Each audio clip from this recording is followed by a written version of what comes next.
मेरे पाकिस्तानियों, वक्त आ गया, या तो तुम अपने ऊपर मोहर लगवा लो कि हम मुर्दा कौम हैं, और अगर मुर्दा कौम नहीं है तो जिंदा होने का सबूत देने का वक्त है।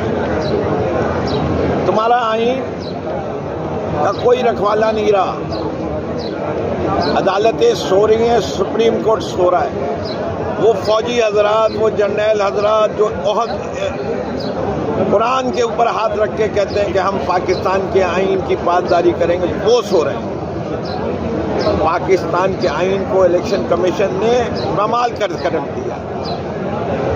किधर गया आर्टिकल 48(5), किधर गया 90 दिन की केयर टेकर गवर्नमेंट, किधर गया कि केयर टेकर सेटअप कौन कौन से फैसले कर सकता है।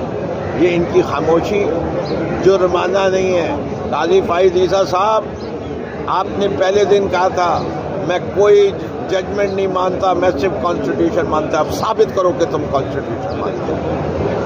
अगर तुम सच्चे हो तो इलेक्शन कमीशन को फारिग कर दो, इन सारे मेंबरान को जो है जेल की सलाखों के पीछे डाल दो, अटक जेल में डालना और कैटेगरी सी में रखना कि ये भी पता चले इनको कि जब ये अपनी हरकतें करते हैं तो क्या होता है।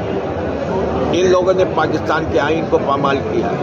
शर्म नहीं आती उन लोगों को जिन्होंने इख्तिदार लिया और जिन्होंने अहदनामे किए। ये पाकिस्तान की सालमियत की तुम बात करते हो। और वो काकर साहब, तुम care taker prime minister, non elected prime minister, Pakistan के सबसे छोटे सूबे के प्राइम मिनिस्टर जिसके ऊपर नैब का केस बना हुआ, वो केयर टेकर प्राइम मिनिस्टर, और तुम इमरान खान को कह रहे हो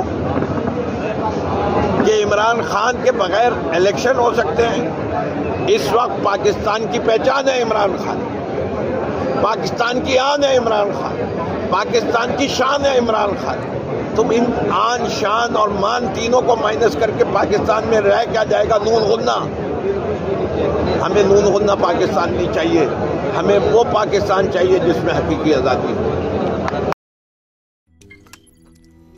रोजनामा कुदरत की वीडियो देखने के लिए अभी YouTube चैनल पर सब्सक्राइब करें और बेल आइकन पर भी क्लिक करें।